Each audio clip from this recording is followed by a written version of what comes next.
Importante en todo sentido porque nos permite a nosotros, a través de estas evidencias que estamos teniendo, precisar muy bien conocimientos que estamos aprendiendo sobre la evaluación. Nosotros tenemos una organización que se llama REDMI, que también es una agrupación de directores que monitorean a los otros docentes, y espero que este año podamos llegar a más directivos, poder sensibilizarlos con esta capacitación que estamos teniendo para que ellos también hagan el efecto multiplicador, y estamos dando todo de nosotros para poder transmitirle a nuestros docentes y ellos puedan hacer un trabajo correcto, y esto a su vez volcarlo en la enseñanza y aprendizaje de los estudiantes. Ministerio de Educación, Gobierno del Perú. Muy buenas tardes y bienvenidos a nuestro webinar UMC Evaluar para Mejorar, un espacio donde conversamos y reflexionamos en torno a las evidencias de las evaluaciones de logros de aprendizaje que se aplican en el Perú y en el que participan los estudiantes cada año. Hoy vamos a conversar sobre un tema relacionado a las expectativas educativas y el rendimiento de estudiantes con discapacidad en las evaluaciones nacionales. Esto a partir de evidencias de las pruebas que se han aplicado a los estudiantes, pero también en el marco del Día Internacional de las Personas con Discapacidad, que fue declarado en 1992 y que se conmemora cada 3 de diciembre. Y bueno, hoy tenemos este webinar especial justamente en el marco de esta fecha para reflexionar un poco también sobre los logros y desafíos que tienen los estudiantes con discapacidad y toda esta información que se recoge a partir de las pruebas que, como mencionaba, se aplican a los estudiantes de instituciones educativas de educación básica regular, en la que participan también los estudiantes con discapacidad. Hoy, para conversar sobre el tema de expectativas educativas y rendimiento de estudiantes con discapacidad, vamos a estar con nuestra especialista invitada, Patricia Soto Tincopa. Bienvenida, Patricia. Muchas gracias, Helen. Buenas tardes a todos los docentes, directivos, comunidad educativa y público en general que se conecta y está interesado en esta temática que es justamente conocer más cómo va el rendimiento de los estudiantes con discapacidad que están incluidos en la EDR. Bienvenidos. Gracias, Pati, por acompañarnos hoy en este webinar. Y como mencionábamos, los estudiantes con discapacidad participaron de la Evaluación Nacional de Logros de Aprendizaje, sobre la cual vamos a reflexionar un poco en torno a los resultados que han tenido los estudiantes. Y para comenzar, tal vez nos puedes comentar un poco sobre esta situación de los aprendizajes de los estudiantes con discapacidad de acuerdo a la Evaluación Nacional de Logros de Aprendizaje, y cuáles son los logros que han obtenido los estudiantes en estos periodos. De acuerdo. Bien, como saben, cada año la UMC aplica las evaluaciones de logros de aprendizaje, en las cuales van a ir participando los estudiantes con discapacidad que están incluidos en EVER, ¿no? El año pasado, es decir, la Evaluación Nacional de Logros de Aprendizaje del año 2024, fue de carácter censal en cuarto grado de primaria. En ese sentido, tenemos resultados, ¿no?, de cuáles fueron estos aprendizajes de estos estudiantes con discapacidad. Podemos ver la diapositiva, por ejemplo. En el caso de lectura, ¿no?, ustedes pueden apreciar, por un lado, los resultados a nivel nacional, y al otro lado están los resultados de los estudiantes con discapacidad. Como vemos aquí, tenemos que la gran mayoría de los estudiantes con discapacidad se concentra en los niveles previo al inicio y en inicio, ¿no? Aquí podemos ver, por ejemplo, en el caso de la competencia lectora, estudiantes con discapacidad, previo al inicio hay 23,7 puntos porcentuales, mientras que en el nivel en inicio 37,1 puntos, ¿no? Eso significa que la gran mayoría de estos estudiantes que están en cuarto grado y que tienen discapacidad están en estos niveles, ¿no? Mientras que un poco menor es la cantidad de estudiantes que se ubican tanto en los niveles en proceso como en los niveles satisfactorios, ¿no? Aquí vemos, por ejemplo, en el cuadro, que el 18,6% de los estudiantes están en el nivel en proceso y 20,6 en el nivel satisfactorio, han alcanzado el nivel satisfactorio, ¿no? Entonces, vemos que todavía hay estudiantes que necesitan seguir desarrollando esta competencia lectora para alcanzar los aprendizajes esperados. Lo mismo podemos ver, ¿no?, en el área de matemática. En este caso, ustedes ven que los estudiantes con discapacidad, hay un 46,8% de estudiantes que están en el nivel previo al inicio. Otros 24% de estudiantes se encuentran en el nivel en inicio, ¿no? Esto sí es un dato que nos puede llevar a la reflexión. Acá todavía en esta área de aprendizaje vemos que hay una concentración todavía de estudiantes en estos niveles más bajos. Y en el nivel en proceso tenemos un 17,5% y en el nivel satisfactorio un 11,8%, ¿no? Estos son los resultados, como les menciono, de la evaluación en la 2024 en cuarto grado de primaria, ¿no? Esta es una evaluación que tuvo carácter censal, es decir, se evaluó a todos los estudiantes que están incluidos en la EBR, ¿no? Y que son estudiantes que han sido previamente registrados, que han sido estudiantes que han recibido los apoyos y también las adaptaciones o acomodaciones pertinentes para que puedan rendir sus evaluaciones en igual de condiciones que sus pares, ¿no? Muchas gracias, Pati. Y a partir de lo que nos mencionas, ¿cuáles son estas expectativas que se puede, digamos, obtener o que se han podido recoger por parte de las familias respecto al futuro de los hijos, de sus hijos con alguna discapacidad? Bien. En la ELA 2024, además de los instrumentos de evaluación, tanto de lectura como matemática, que fueron aplicados a los estudiantes, se aplicó un cuestionario de factores asociados a las familias. Este cuestionario recoge información diversa que nos permite comprender diversos aspectos que influyen en el aprendizaje de los estudiantes, ¿no? En este cuestionario, una de las preguntas fue: ¿cuál cree usted que será el nivel educativo más alto que va a alcanzar en este caso, el estudiante, ¿no? Esta fue una pregunta que se le hizo a las familias en este cuestionario. Ustedes pueden ver, por ejemplo, aquí, eh, no solo se hizo esta pregunta a los estudiantes, a las familias de los estudiantes con discapacidad, sino también a los estudiantes, a las familias de los estudiantes que no presentan condición de discapacidad, ¿no? Lo que se observa, por ejemplo, en el cuadro es con respecto a la expectativa, terminará la primaria, ¿no? Un 6% de las familias de estudiantes con discapacidad dice que espera que terminen la primaria, frente a un 2% de los estudiantes sin discapacidad. Terminará la secundaria, dicen también, un 15% tiene esta expectativa en las familias de los estudiantes con discapacidad, frente a un 5% de los estudiantes sin discapacidad. Terminará una carrera técnica, la expectativa de las familias para estudiantes con discapacidad es un 24%, frente a un 13% de los estudiantes sin discapacidad. Terminará una carrera universitaria, hay un 31% de familias que espera que sus hijos en condición de discapacidad pueda alcanzar esta expectativa, ¿no? Frente a 39% de las familias de los estudiantes sin discapacidad. Finalmente, dicen, terminará una maestría o un doctorado.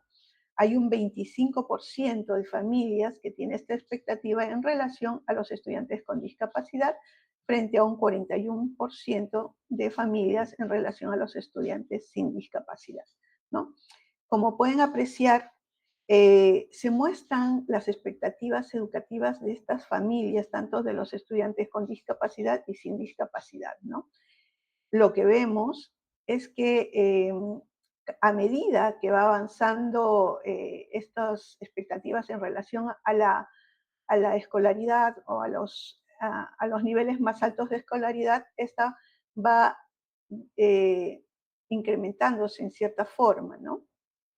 Entonces, lo que podemos ver es que se va acentuando esto, pero lo que vemos es que también las familias de los estudiantes con discapacidad aspiran que sus hijos terminen una carrera técnica y también una carrera universitaria, ¿no? Em, Creo que esto es de cierta manera una expectativa favorable, pues las familias están confiando en el sistema educativo y confiando también en que sus hijos puedan tener y alcanzar, ¿no? Nuevos retos de aprendizaje, puedan culminar una carrera técnica, puedan acceder a una educación universitaria, ¿no? Estos datos están evidenciando pues esto, ¿no? Si bien es cierto, en algunos casos, las familias de los estudiantes con discapacidad podrían tender a proyectar metas educativas más bajas, esto puede deberse es que aún existen ciertas barreras sociales, educativas y de expectativa que podrían limitar el pleno desarrollo académico de los estudiantes con discapacidad.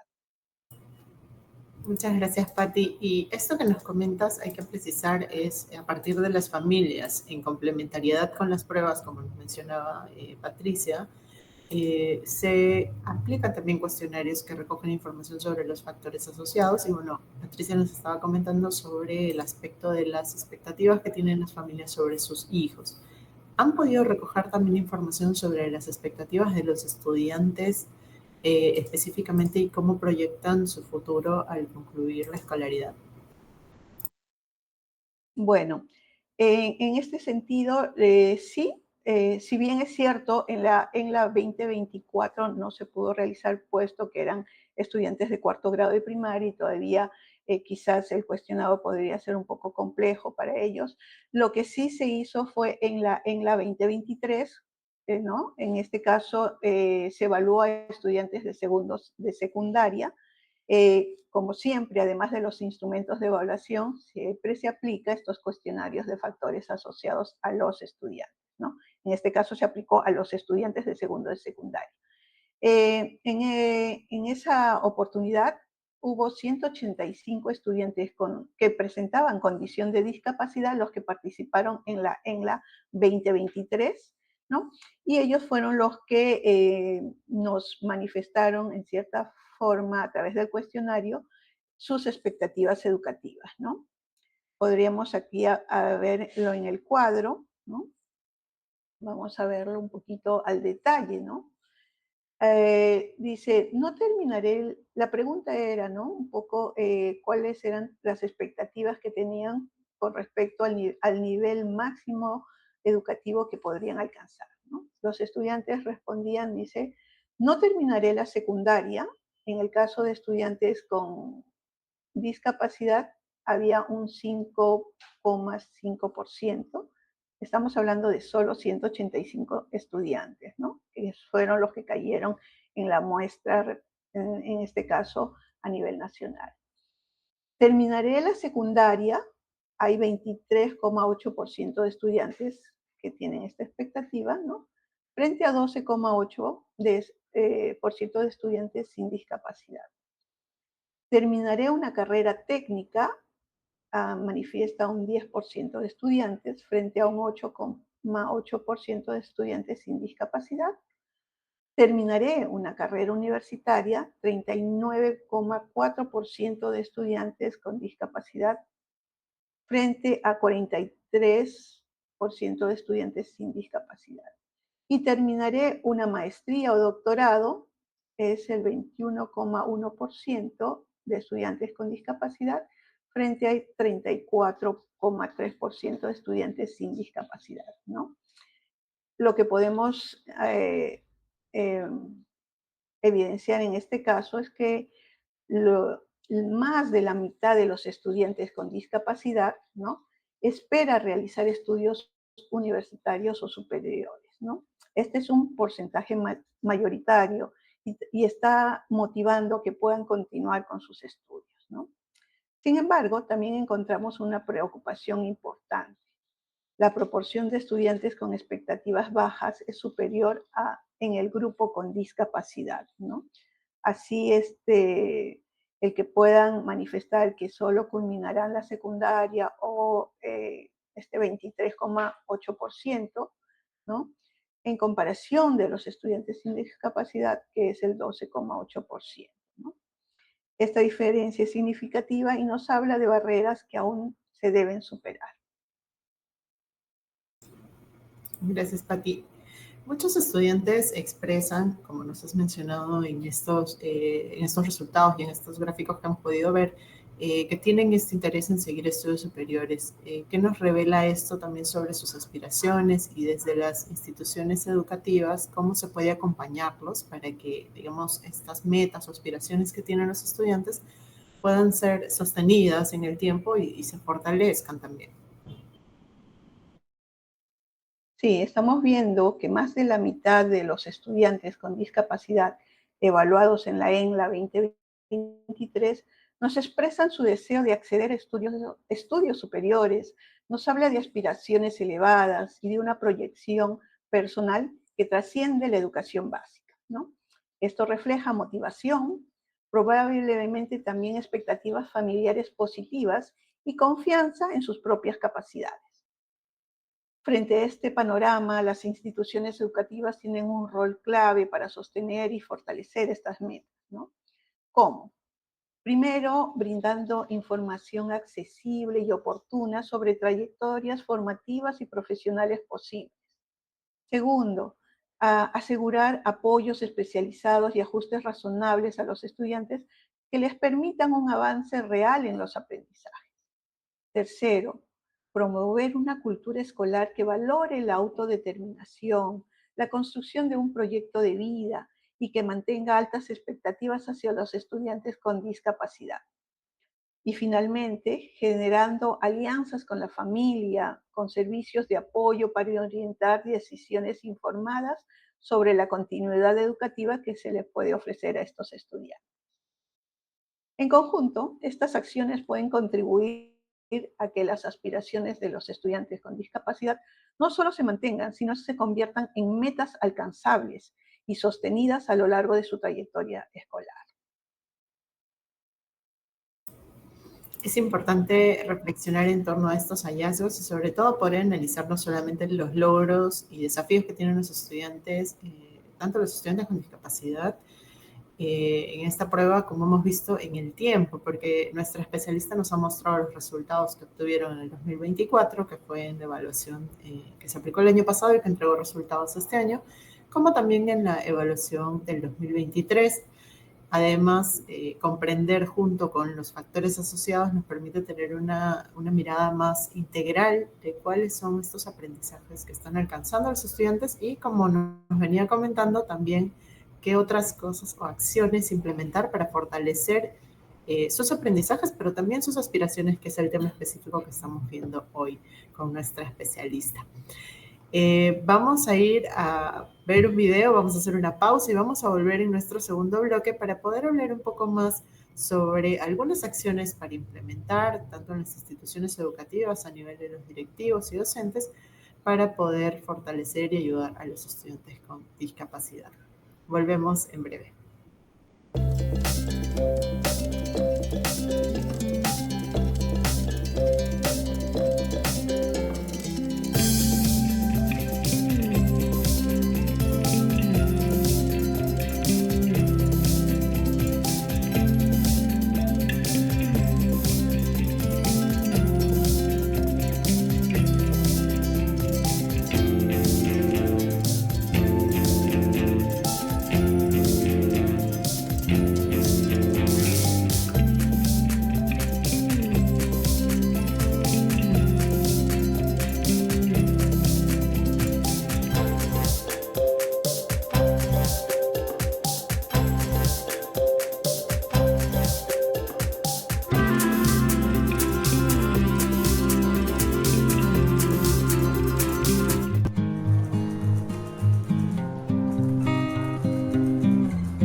La evaluación censal de estudiantes me pareció una experiencia maravillosa porque ahí tuve la oportunidad de sentirme independiente, ya que me entregaron tomos de lectura de comunicación, luego de matemática, tomos también de historia, que fueron los 3 cursos de los que se aplicó la evaluación censal.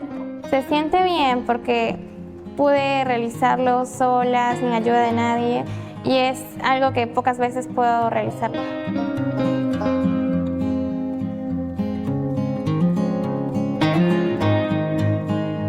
Ministerio de Educación, Gobierno del Perú.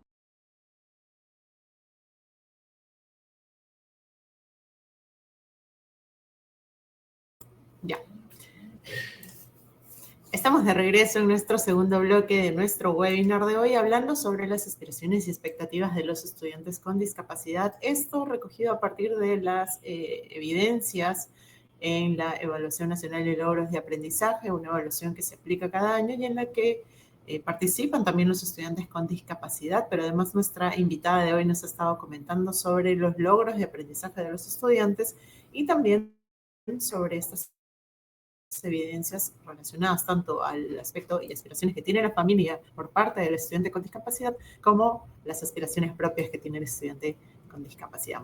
En este bloque vamos a seguir conversando un poco más sobre este tema y hablábamos que es importante brindarles un apoyo equitativo en el aula, poder fortalecer los aprendizajes y también estas aspiraciones de los estudiantes, pero esto puede sonar también bastante amplio. Desde tu experiencia, Patti, y a partir de la evidencia que nos comentas de las evaluaciones, ¿cómo podemos entender o cómo deberíamos entender en la práctica lo que significa brindar un apoyo equitativo a los estudiantes con discapacidad? Bien, permíteme, a partir de la definición oficial, ¿no?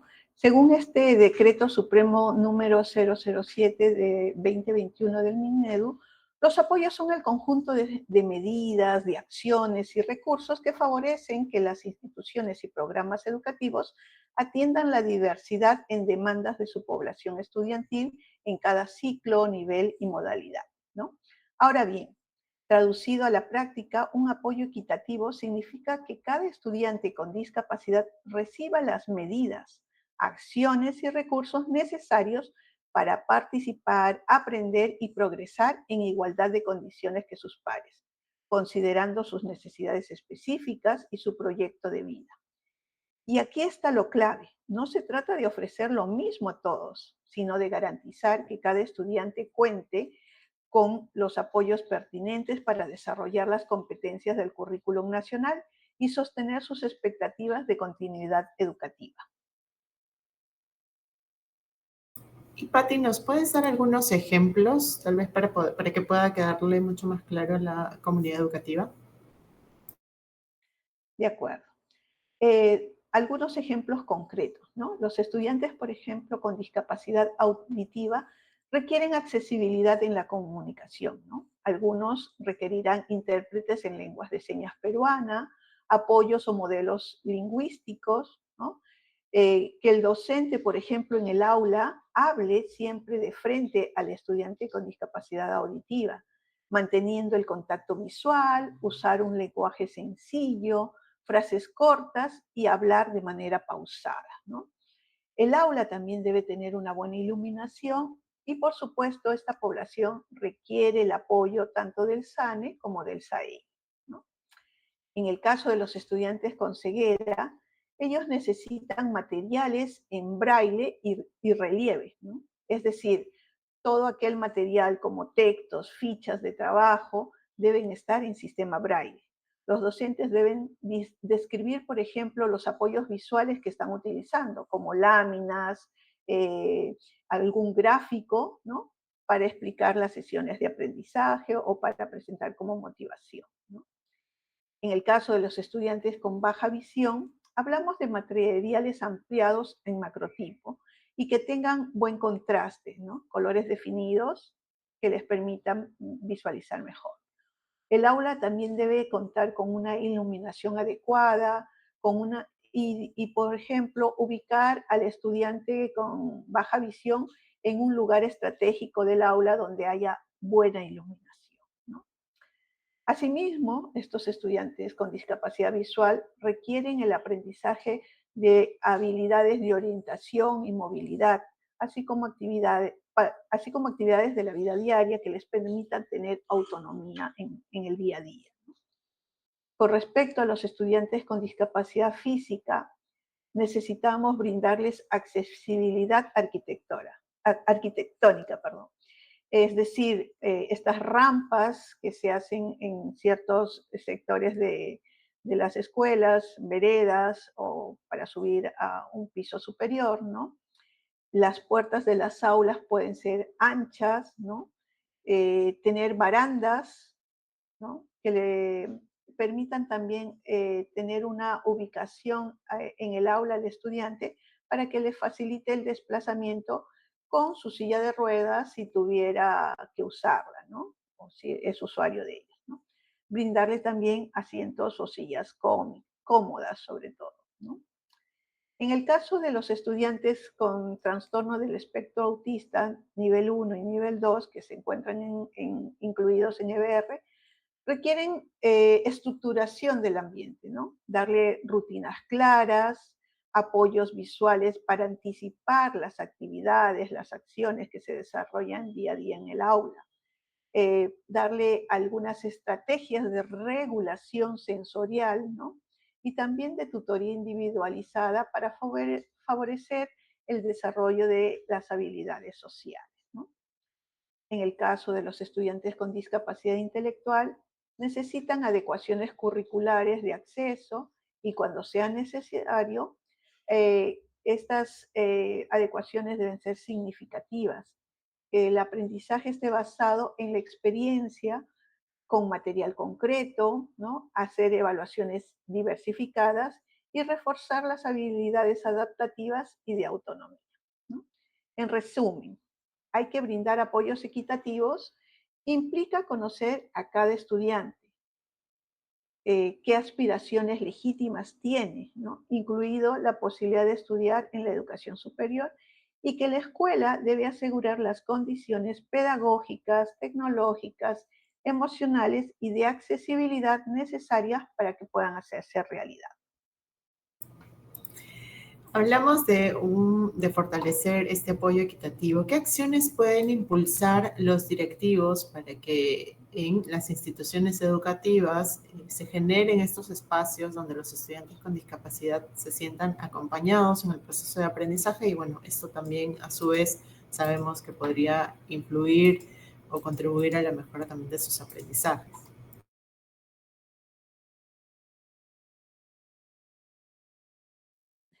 En cuanto a la gestión escolar, esta debe orientarse desde un enfoque inclusivo. Esto implica que los directores asuman un rol estratégico en la creación de condiciones que permitan que estos estudiantes con discapacidad se sientan acompañados, valorados y apoyados. Primero, es fundamental promover una cultura institucional basada en expectativas que motiven a los estudiantes a realizar su mejor esfuerzo. Esto significa fortalecer en el equipo docente la convicción de que todos los estudiantes pueden aprender, difundiendo mensajes permanentes sobre el valor de la diversidad y la no discriminación, ¿no? Del mismo modo, resulta clave consolidar los equipos de soporte y los mecanismos de coordinación. Hay que implementar el SAEI, este servicio educativo de apoyo a nivel de la institución educativa, o articularlo con el SANE, ¿no?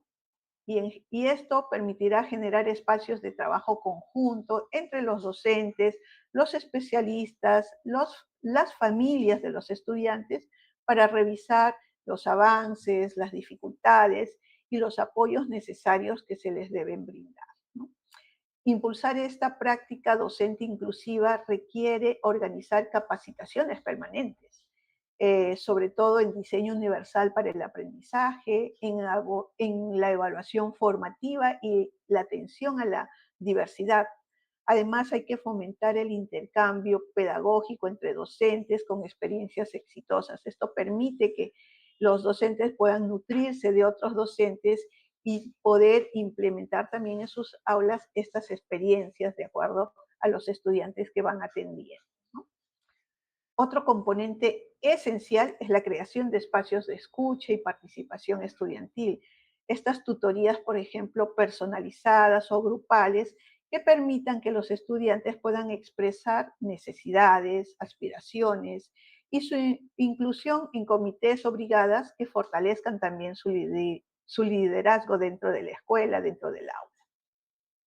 Paralelamente hay que promover un clima escolar seguro, respetuoso, implementar protocolos de prevención del acoso escolar y sensibilizando a la comunidad para que los estudiantes puedan apoyarse entre pares, ¿no?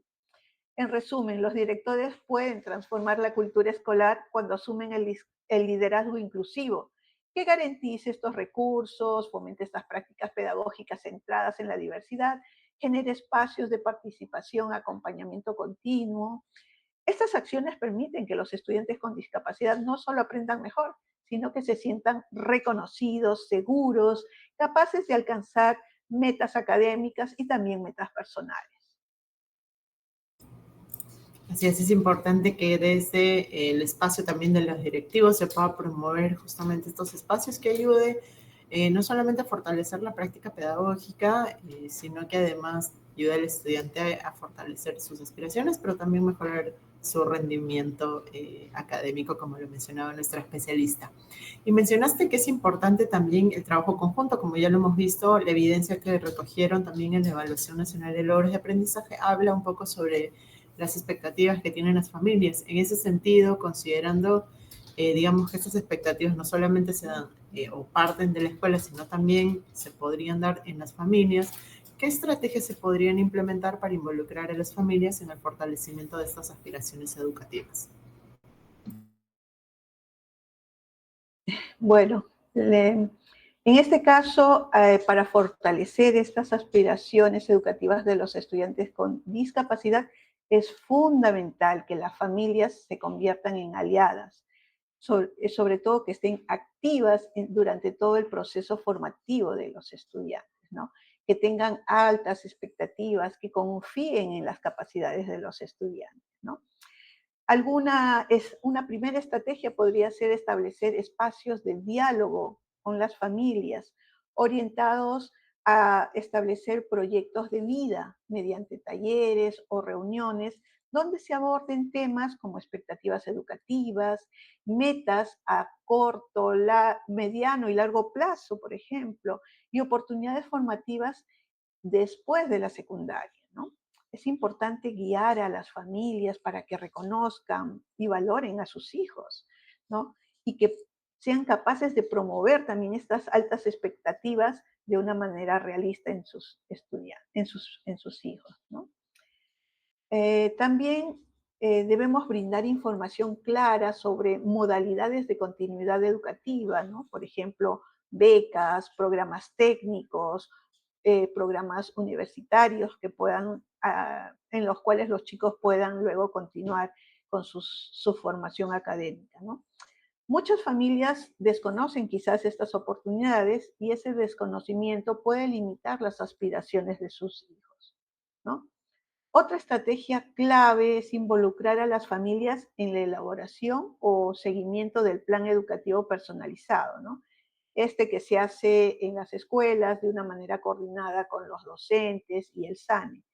Y promover que la familia participe en estas actividades escolares, en las ferias vocacionales, en las tutorías, en las reuniones de avance académico, ¿no? Que esté siempre pendiente, informada.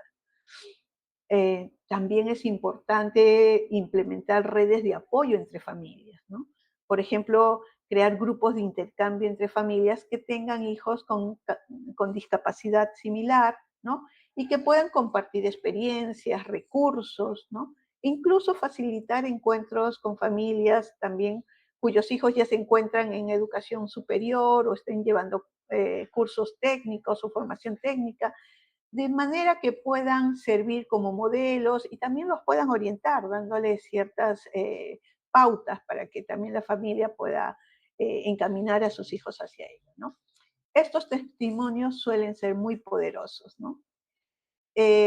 Como les digo, integrar o involucrar a las familias requiere, eh, en realidad es muy valioso, pues son socios estratégicos en el aprendizaje y en el proyecto de vida de sus hijos, ¿no?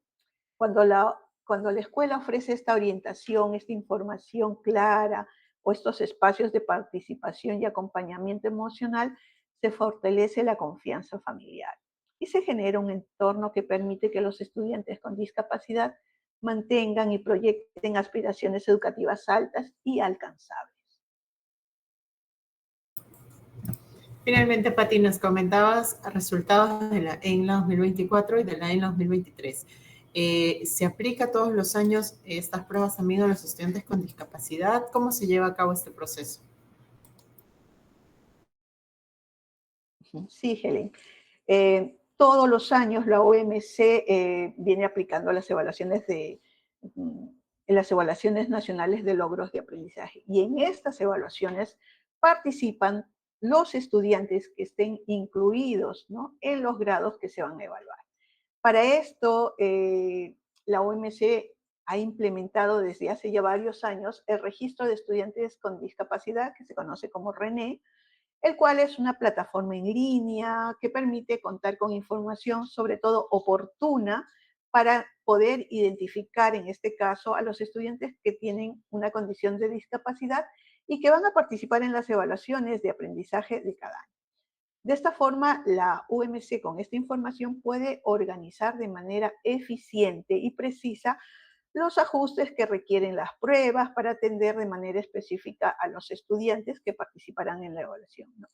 Estos son procesos de acomodación y adecuación, no solo de los instrumentos de evaluación, sino también de los procedimientos y los materiales que se les va a brindar, ¿no? Como te contaba, esta plataforma, el RENE, se habilita cada año, siempre a partir del primer día de abril y se cierra el último día de junio, ¿no? En este caso son los directores de los estudiantes con discapacidad, con algún tipo de discapacidad, que están matriculados o que asisten de manera regular a su institución, ¿no?, y que estén cursando los grados que se han programado para las evaluaciones nacionales de logros de aprendizaje. En este caso, este proceso de registro comprende dos etapas, ¿no? Una primera etapa, se registra la información del estudiante con discapacidad en la plataforma RENE. El director tiene que registrar, como les decía, esta información y la sube al sistema, en este caso adjuntando algunos documentos que sustenten la condición de discapacidad si es que se requiere, ¿no? Después, esta información que se ha subido va a pasar por un proceso de validación, ¿no? Es decir, la OMC validará cada uno de los registros a fin de determinar el tipo de acomodaciones en los instrumentos y los procedimientos que recibirá cada estudiante durante las evaluaciones nacionales, ¿no? Eh, este año, ¿no?, este año 2025, acabamos de culminar el proceso de evaluación y, por ejemplo, se ha programado o se han inscrito en el RENE 1.519 estudiantes con discapacidad para dar la evaluación en la 2025, ¿no? Estos estudiantes se han registrado tanto en cuarto de primaria, en segundo de secundaria y en quinto de secundaria, ¿no?, haciendo más o menos, como te decía, 1.519 estudiantes que estaban registrados para dar la evaluación de la ENLA 2025. Podemos decir que están registrados tanto por tipo de discapacidad y también por subtipo. Al nosotros tener esta información nos es muy útil, muy valiosa. ¿Por qué? Porque podemos contar desde ya con una información que nos permita destinar el material, o es decir, la prueba que se le va a brindar al estudiante, qué tipo de acomodación va a tener, qué tipo de material requiere el estudiante, ¿no? Y también qué tipo de acompañamiento durante la aplicación, ¿no? como hablábamos anteriormente, los apoyos son diferenciados para cada tipo de discapacidad, para cada necesidad particular que requiera el estudiante. Lo que sí es importante, ¿no? Y volvemos a reiterar, es que debe hacerse con bastante anticipación esto, ¿no? Es decir, como les digo, empezamos todos los años el 1 de abril y se culmina el registro el 30 de junio. Entonces, tienen todo ese plazo los directores para subir esta información y poder, en base a esto, poder brindarlos y atender a los estudiantes en las evaluaciones de cada año. Gracias, Pati. Entonces, ya sabemos, todos los años participan los estudiantes con discapacidad. Es importante que estén atentos a las fechas en las que se apertura el RENE, este registro de estudiantes con discapacidad, para poder justamente realizar todas las acomodaciones, adecuaciones que se necesiten para garantizar la participación de los estudiantes con discapacidad en estas evaluaciones, que como hemos visto hoy, nos permite tener información actualizada sobre los logros y desafíos de aprendizaje, pero además nos permite saber aspectos relacionados a los factores asociados, como los que hemos visto relacionados a las aspiraciones y algunos otros más que a su vez nos dan un panorama mucho más completo y más integral de los aprendizajes de los estudiantes. Vamos a ir a ver nuestro dato UMC de esta semana, pero antes queremos invitarlos a que puedan dejar sus preguntas en los comentarios de la transmisión y que además nos cuenten desde qué región están sintonizando el webinar de hoy. Recuerden que este espacio se va a quedar grabado en la plataforma de Facebook y ustedes van a poder volver a ver la transmisión. Además, la presentación que hemos compartido hoy también la van a poder descargar al concluir el webinar. Vamos a ver nuestro dato UMC y volvemos.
¿Cómo es la participación de los estudiantes con discapacidad en la Evaluación Nacional de Logros de Aprendizaje? Te lo contamos en el dato UMC.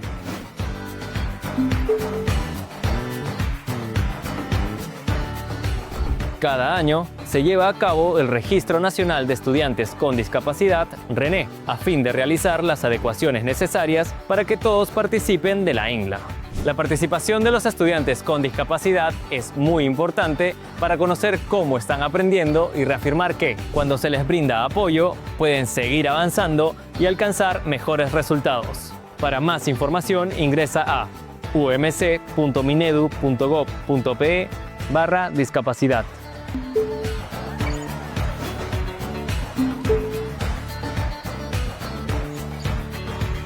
Ministerio de Educación, Gobierno del Perú.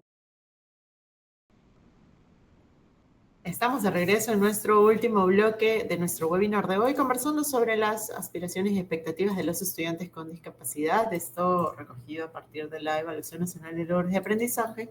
Nuestra especialista invitada hoy nos ha compartido hallazgos del 2024, pero también de la evaluación del 2023, que nos permite tener un mejor conocimiento sobre los aprendizajes que logran los estudiantes y también estas expectativas que tienen tanto ellos como sus familias de la parte educativa a nivel futuro. Vamos a, antes de ir a nuestras preguntas del público que nos han dejado en los comentarios, queremos saludar a las regiones que están conectadas hoy con nosotros, desde Lima, están también desde Arequipa, en Lambayeque, también están desde Ica, en Piura y en Cusco. Gracias por estar hoy con nosotros en cada uno de nuestros webinars. Recuerden que esta transmisión se va a quedar grabada en la plataforma de Facebook durante un mes y luego la van a poder encontrar también en la página web de la UMC por si quieren volver a revisar esta información sobre los estudiantes con discapacidad. Muy bien, Pati, tenemos una pregunta, tenemos dos preguntas del público que vamos a hacer ahora, las demás las vamos a responder en los comentarios. La primera es, si bien ya conocemos las expectativas que tienen los estudiantes con discapacidad, ¿qué podemos hacer cuando identificamos que algunos de ellos presentan expectativas bajas sobre su futuro educativo? Bien, en este sentido es importante acercarnos tanto a los estudiantes como a la familia, conocer a qué se debe esto. Puede ser una falta de confianza, falta de información, ¿no? Sobre también las posibilidades que se le puede abrir al estudiante y quizás la orientación del docente, del tutor, pueda justamente darle claridad, ¿no?, al estudiante, darle este soporte emocional, esta confianza, ¿no?, para que él también pueda ir viendo teniendo mayor apertura y confianza sobre sus capacidades, sobre sus habilidades, y pueda generar en él esta reflexión y ver posibilidades de seguir desarrollándose a nivel académico, ¿no? De alcanzar metas. Establecer al principio quizás pequeñas metas y poco a poco también darle cada vez otras metas mayores a nivel académico, a nivel emocional, a nivel personal, para que el estudiante pueda sentir el logro, pueda sentirse cada vez más confiado y más seguro, como te decía, ¿no?, a nivel emocional, a nivel académico, ¿no?, a nivel personal, en la interacción con sus compañeros también. Y nuestra última pregunta de hoy está enmarcada justamente en el registro de estudiantes con discapacidad. Nos dice, ¿cómo se recoge esta información necesaria para poder aplicar las pruebas sobre los estudiantes con discapacidad? Bien, como te decía, en un principio es el director quien sube la información, pero es la familia, son los docentes que van a informar al director, van a proporcionar esta información, ¿no? La familia, por ejemplo, puede brindar, si es que es necesario, un documento sustentatorio de la discapacidad, ¿no? Entonces, tiene que llevar a evaluar por un especialista, ¿no?, en las instituciones indicadas como son el MINSA o los servicios de salud médica de las Fuerzas Armadas para que puedan diagnosticar, ¿no?, en algunos casos, y también dar su certificado de discapacidad, ¿no? Por ejemplo, algunas de ellas, ¿no? Nosotros, en el caso del René, pedimos de algunas discapacidades un documento sustentatorio, ¿no?, para poder luego, a través de este sustento, poder identificar y dar mayor atención, ¿no? La atención más que nada adecuada, pertinente, ¿no?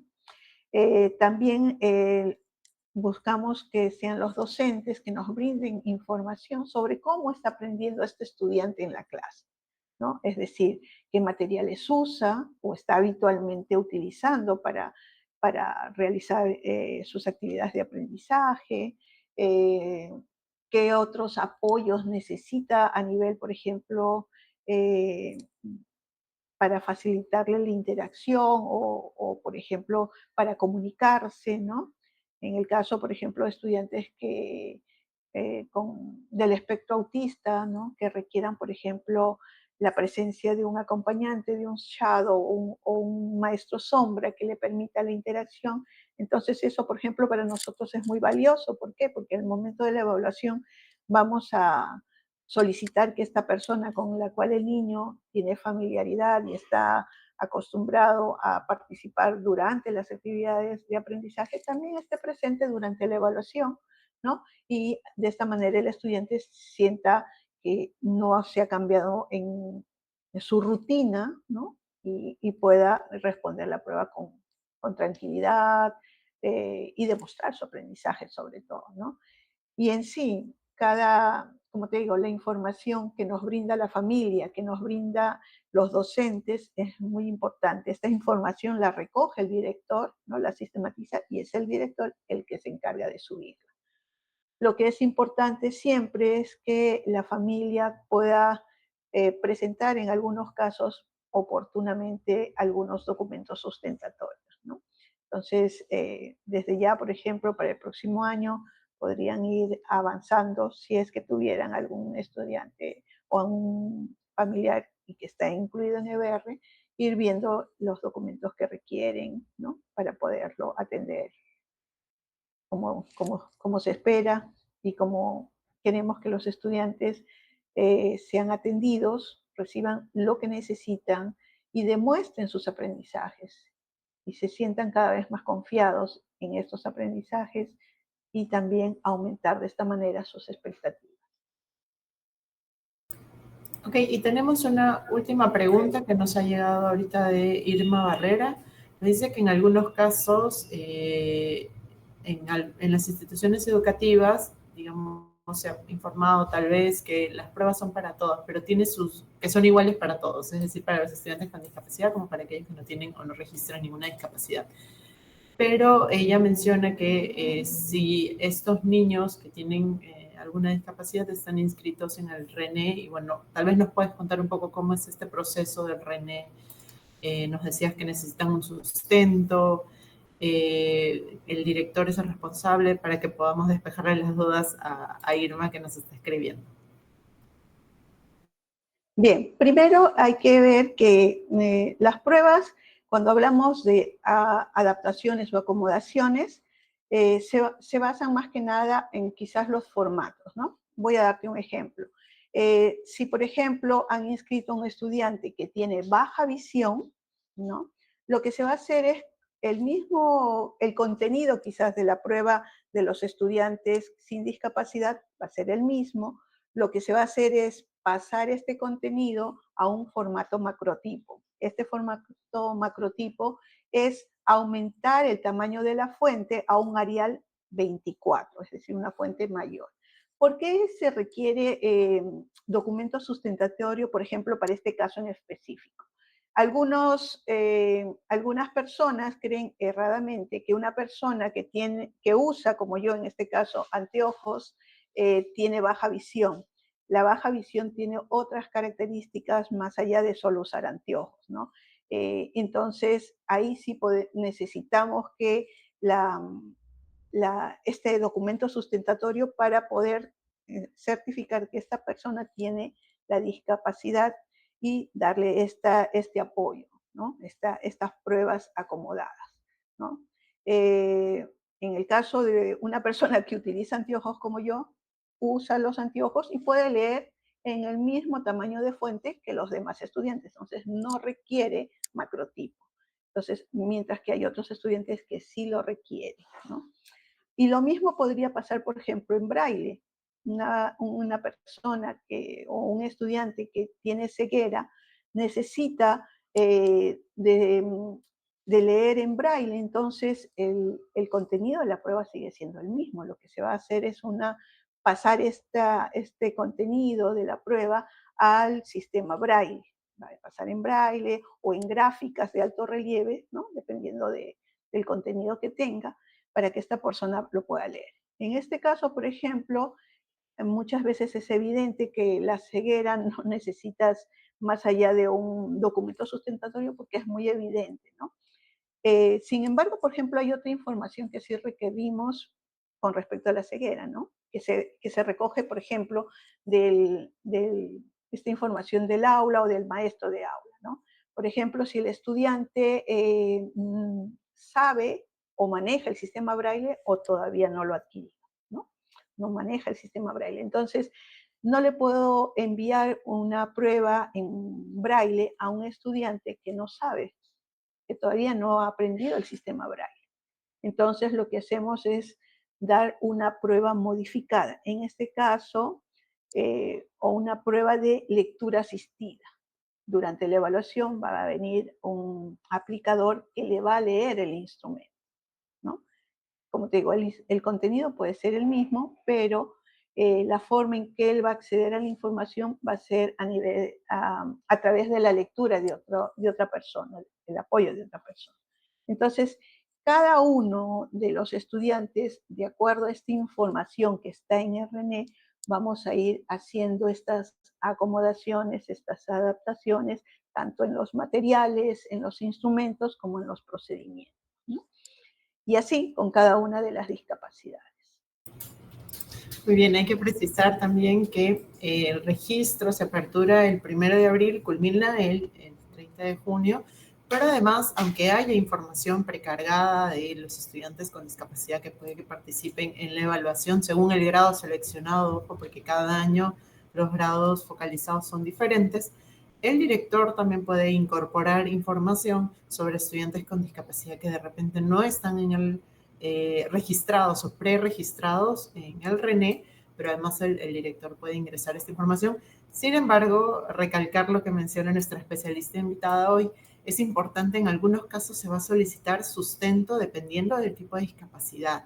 Y ahí es fundamental la coordinación y comunicación con las familias por parte del director, pero también, bueno, las familias que nos están viendo ahora, en el caso que se requiere un sustento, ir gestionando esta documentación que tal vez se pueda requerir para que puedan cargarlo en el sistema del registro de estudiantes con discapacidad que se hace cada año. Esta información se recoge cada año con el objetivo justamente de garantizar que se realicen los apoyos necesarios para la prueba que se va a aplicar en cada año en el grado focalizado, en la institución educativa focalizada. En algunos casos será censal, en otros casos será muestral, y se enterarán de repente próximamente de las siguientes evaluaciones. Así que hay que estar muy atentos a las fechas, a esta información, para que también los estudiantes con discapacidad puedan participar de las pruebas con los apoyos necesarios, se pueda garantizar que su participación se dé plenamente en las evaluaciones.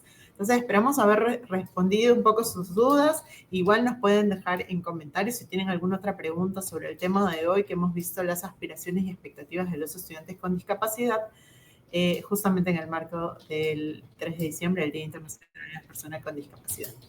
Gracias por estar hoy con nosotros. Nos reencontraremos el próximo jueves en nuestro último webinar del año y ya luego volveremos en enero para retomar con los temas relacionados a las evidencias de las evaluaciones. Así que el próximo jueves a las 4 de la tarde nos encontramos en esta transmisión en vivo. Hasta la próxima.